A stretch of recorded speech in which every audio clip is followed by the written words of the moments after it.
The title of this opinion piece by WAPO, of course, the Washington Post opinion. Guns are white supremacy's deadliest weapon, and we must disarm hate.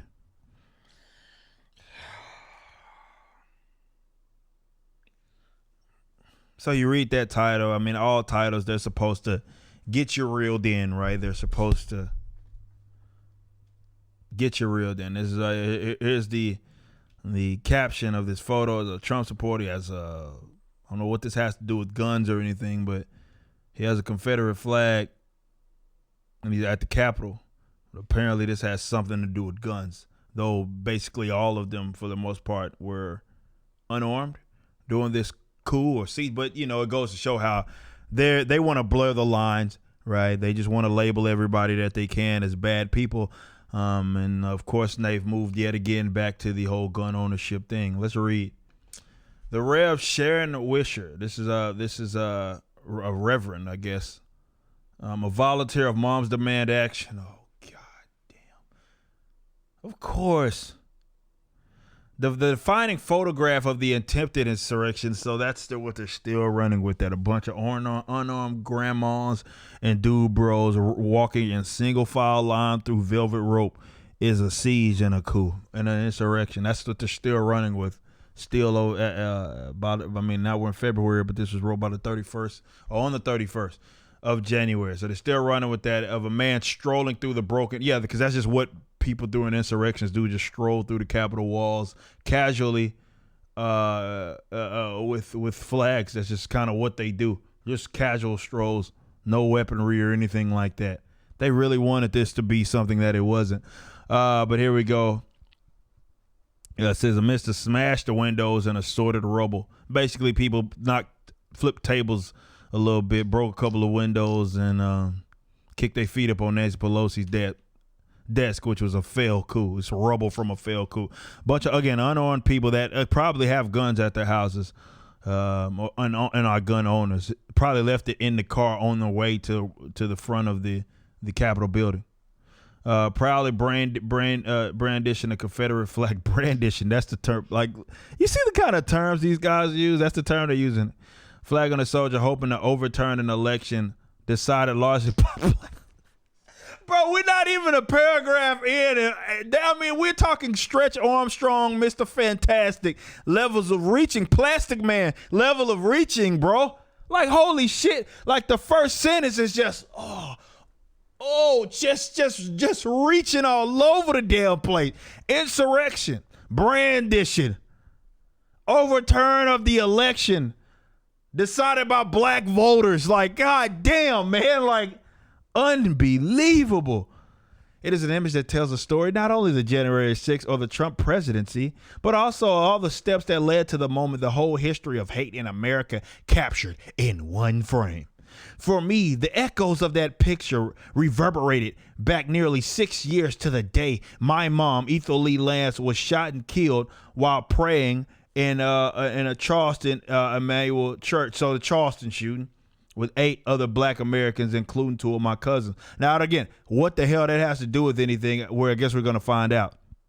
In the months leading up to the tragic day, my mom's killer posed pictures for the Confederate flag slinging over his shoulder. So because the Charleston shooter had a Confederate flag and this guy has a Confederate flag, somehow that's connected to white supremacy and insurrections and all that sort of stuff. Now, if that's a rabbit hole that they want to go down of people posting things or memorabilia that they had before they went and killed someone, I don't think the left that's a battle that they want to go down. But let's continue on. The similarities between these 2 days don't end here. Both days ended in deaths. Both attacks were perpetuated, at least in part, by white supremacists chasing a long lost, and tragically, the perpetuators of both incidents were carrying more than just flag. My mother's killer was armed with a handgun. The Capitol insurrections were armed with live ammunition to shoot every member. That is a fucking lie. Let's see what this is going to. Then, oh my God. So it leads to a Huffington Post opinion piece by Christopher whoever. like they were not armed. Most of them were not armed. You can't even be armed in the area that they were. Most of them weren't armed. What we got was a bunch of Fed boy shit claiming that there were pipe bombs and shit in the area, or they found someone down the street, which they were unable to connect, that had some live rounds or live rounds. They had ammunition in their trucks or something like that. But the people that were actually there at the Capitol were not armed for the most part.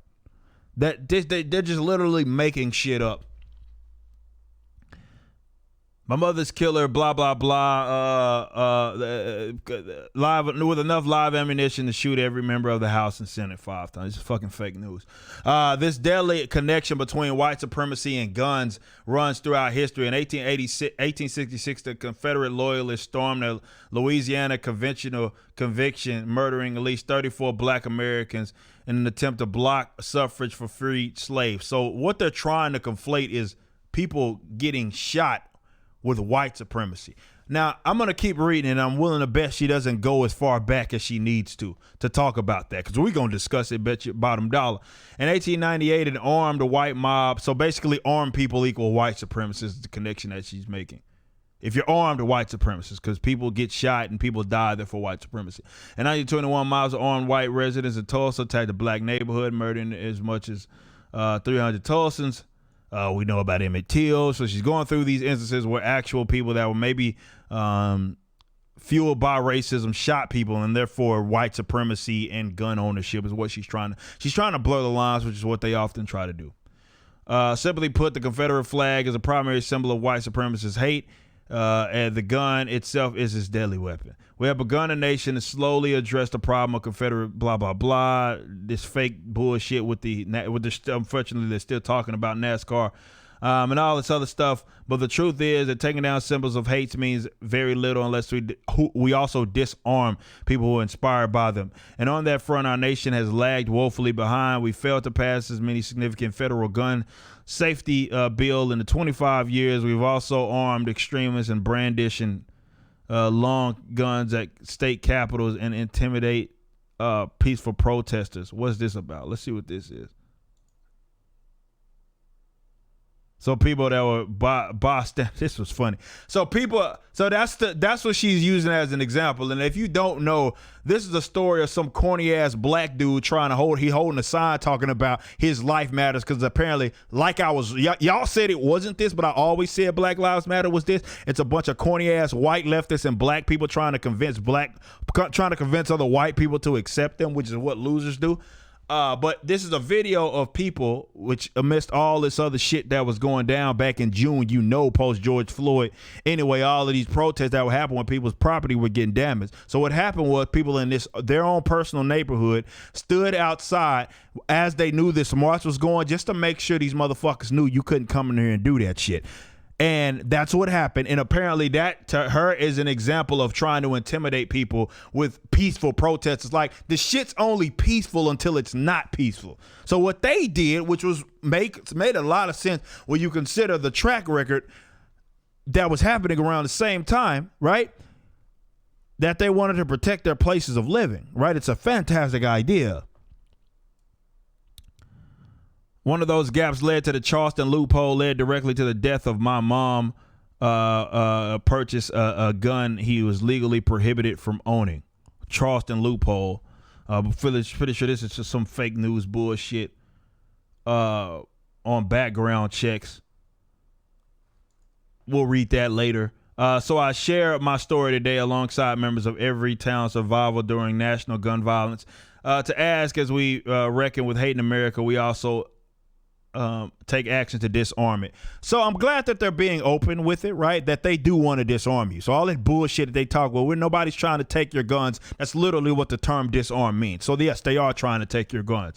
I'm a reverend, so I promise that nobody appreciates your thoughts and prayers more than I do. That don't mean shit just because you're some of the most quack folks. And I say this as a person that believes in the gospel. The most quack folks that I've ever met sometimes in my life have been members of the church. So that doesn't mean anything. The action must come first and foremost from our leaders, beginning with the Biden-Harris administration, but in responsibility to advocate of gun safety, which is disarming, as she's conflated those, Because if we do not come together around this issue in weeks, our very democracy was held at gunpoint. First of all, if it was held at gunpoint, democracy is not a good thing. Okay, let's just say that's not. They keep misspeaking, right? Because when you say that something is like because democracy is a bad thing. So when you talk about something being an attack on democracy, you're giving it a pat on the back, right? That leaves us with a choice. Photographs I described as above the Confederate flag, blah, blah, blah, blah. All she did was conflate issues that were completely unrelated. But what she was open is telling you that, okay, they want to disarm you. But this is the funny thing when it comes to gun control and gun safety laws and all these sorts of things. It's funny that they don't go far enough back to slavery, right? She kind of had a starting point where she was at, but didn't go far back enough, right? Because if you go far back enough, you talk about fugitive slave acts and you talk about actual laws that were implemented by way of literal people that actually, they were against black people owning guns, because it's almost like if the slave owners actually owned guns, that would have been an equalizer to them, against their slave owners if the actual slaves own those guns. It's almost like they understood that and they passed legislation to ensure that black folks could not own that sort of weaponry. It's funny how that fucking works. Didn't go that far back enough, but no, you had just, okay, here's an example of white folk owning weapons and killing people. Therefore, that's white supremacy, and therefore that's like gun rights, or rather, gun ownership is a form of white supremacy. I mean, you don't think Harriet Tubman was pro-gun? They talking about putting on a $20 bill. It's funny that they just skip over certain spots of history when the gun was the great equalizer. Now skip over what brother Malcolm X was talking about. Black folks being stupid if they didn't fucking own rifles. You just forget about all of that. Skip over all of that, right? Skip over all that. It's not even important. Just talk about specifically the white folk that killed some folks, some black folks, maybe due to actual racism. They don't talk about it as an equalizer. It's funny, ain't it? Now, my buddy, my friend, good friend Maj Toure would say that all gun control is racist, which I would agree, because that's who it impacts the most, right? People don't talk. It's funny that they don't ever come to the defense like of these, a lot of rappers who get caught with a tour bus full of guns or something like that. Y'all understand that they haven't violated anybody's rights by doing that, or anything like that. And people go to jail for long periods of time. Not just rappers, of course, just general people, black folk that are impacted by these gun control laws. There's nothing wrong with them having a tour bus full of guns. Nothing. But they say, well, it was, we found it was a legal ownership of guns or something like that they pulled some rappers over in a tour bus full of a bunch of weaponry. What's the crime in that? Ain't no fucking crime in that. A crime maybe in the sense that some arbitrary, gun laws were passed maybe in the state that they live in. But when we talk about, there's no victim. That just because they own the weapons and you took the bitches does not mean that they violated anybody's rights, which they didn't, right? They, of course, these groups don't ever come to defense for a lot of those brothers that unfortunately get caught with federal gun charges for just having the guns. This is why when people talk about it's a stepping on your Second Amendment, your Second Amendment has long been shat on. Long been shat on. The cops that y'all worship will brag about it. How many pictures have y'all seen on Twitter or Facebook of cops they did some raid and confiscated a bunch of people's guns, and they'll take pictures of, look at all these guns that we found and got off the streets. That the cops are the criminals when they do that shit. Y'all do understand that. They long crapped on your beloved Second Amendment. They long have done that, and a lot of people feel I don't think people understand how many folks go to jail for illegal possession. What the fuck is that? What does that mean? Oh, we told you not to have a gun and you had the gun. Well, wait a minute. I thought that all gun control were infringements, right? I thought there was shall not be I thought that was the thing. right? I thought that was a thing. A lot of brothers fall victim, whether you know it or not. A lot of black folks, unfortunately, fall victim to those sorts of laws. Illegal possession, whatever the hell that means. Illegal possession. Ain't no such thing. Anybody for any reason can own a weapon. Now, if they utilize it or are about to utilize it in an act of aggression, that's a completely different thing. But simply owning weaponry, every single man and woman has every right to do that. So when we talk about that aspect, yes, it does impact a lot of brothers. It does. A lot of brothers. It impacts a lot of black people, a lot of black men specifically. When we talk about, and I got so many folks that I know are caught up in the system for illegal possession of a firearm, which means absolutely nothing other than some arbitrary law that was intact that they got caught with it in their car, depending on what state or something that they're in. In some cases, that is illegal. Definitely, if they don't have some fucking permit or something. It's a lot of brothers caught up in the system because of that. So when you talk about gun control, this is what kills me about, and I don't know who this person is. I'll look it up real quick.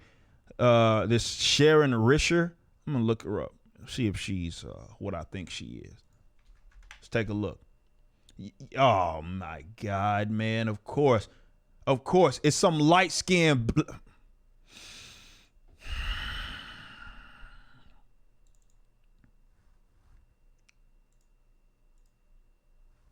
Of course, man. Fucking of course, man. Of course. God damn it, man. Like, stop proving me right about the light-skinned cats, man. Stop that. Stop. Nonetheless, all I'm saying, man, is they're completely ignoring a sector of people that are black, that are not white, that value, and they should, the concept of gun ownership. This moronic idea that the law only applies to white folks and white folks own guns is racist in itself, but it shows you how disconnected. She's talking about, well, I'm a member of the church, blah, blah, blah. That means absolutely nothing. It does not mean that you are connected, especially to other black people. Because those laws impact folks like myself, right? But this idea that you can conflate two different issues, that's their go-to now, because you've given them leeway to do it. Everything is fucking racist. So if they want to demonize something, and what's their play on it? They did it with the Wall Street bets thing. What was the first play on it? Well, I can confirm Nazis, white supremacists are involved in it. If they want you to not be a part of it, they want to demonize it. That's the straw they pull. It's racist, it's white supremacy. Example of white supremacy. That's the route that they go. Not understanding, completely disconnected from reality, that these are laws that do impact a lot of black people and that are caught up in the federal fucking penitentiary for that. For illegal possession of firearms and things like that. It is a real thing. Never mind that it doesn't even exist, because you're so hell-bent on disarming the populace, and you're using that term. So don't ever tell me that y'all not out there, that nobody's coming for your gun. What the fuck does the term disarm mean? Gun ownership is a thing that I value a lot. I don't talk about it every show or anything like that, but that is a big thing that that is very near and dear to my heart. So when I hear, especially fucking black people, especially black folks, sit up here and get on this gun control train, it's disgusting.